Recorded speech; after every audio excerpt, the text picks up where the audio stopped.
This video will demonstrate a few ways to customize the layout of your Gmail user interface. Now, I've already logged into my Gmail account here, and one way is the number of emails that are shown by default. Now, there's not a whole lot of emails in here right now, but if you are a regular user of Gmail, then you know that it won't take long before this quickly fills up. By default, there is, I believe, 25 that are shown before you have to start scrolling to the next 25 and so on.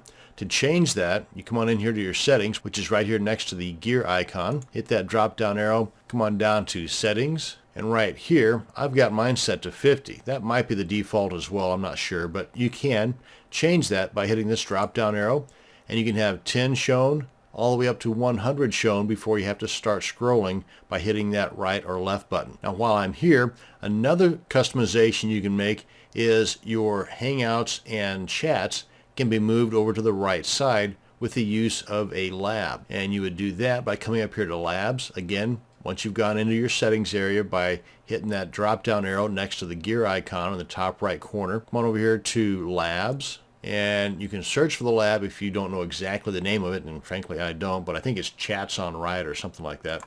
But I'm just going to type in right side chat. Here we are. Click on enable, and then as soon as you click on save changes, it will restart your Gmail account with the changes taking place. And here we are. Another customization you can make is by changing the overall look of your user interface and how dense that information is being shown to you. And you do that by coming up here to the settings, and you choose between compact, cozy, or comfortable. And again, this is just the display density. Let me just toggle through these to show you what it looks like. You see, comfortable takes up more space, but it's easier to see. And compact takes up less space, so you can get more information on the page.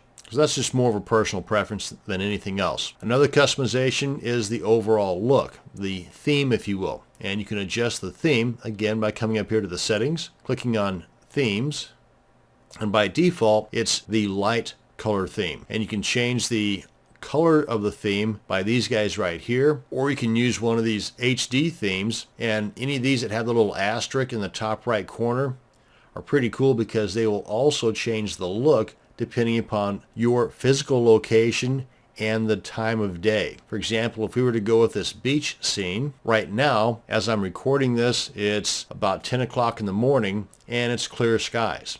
Now, if it were nighttime, then this would be a little bit different. And if it were stormy outside, then this would be a little bit different. Pretty cool. Another option is changing to the light or dark custom themes. And here you can even upload your own photos. So if you've got a photo of your dog or your cat or your children, and you want to have that as the background image, you've got that ability here. And moving on down the line here, you have what's called classic themes, where they're more of a cartoony type look. And if that's your cup of tea, then you have that option right here. Something else to consider is that if you, like me, have many Gmail accounts, then you may decide to color code them, maybe depending upon the niche that that particular Gmail account represents, or whatever reason you might have to change the theme of your Gmail account. Could be just for cosmetic reasons or for organizational purposes. And that's going to bring us to the end of this video on customizing the layout of your Gmail user interface.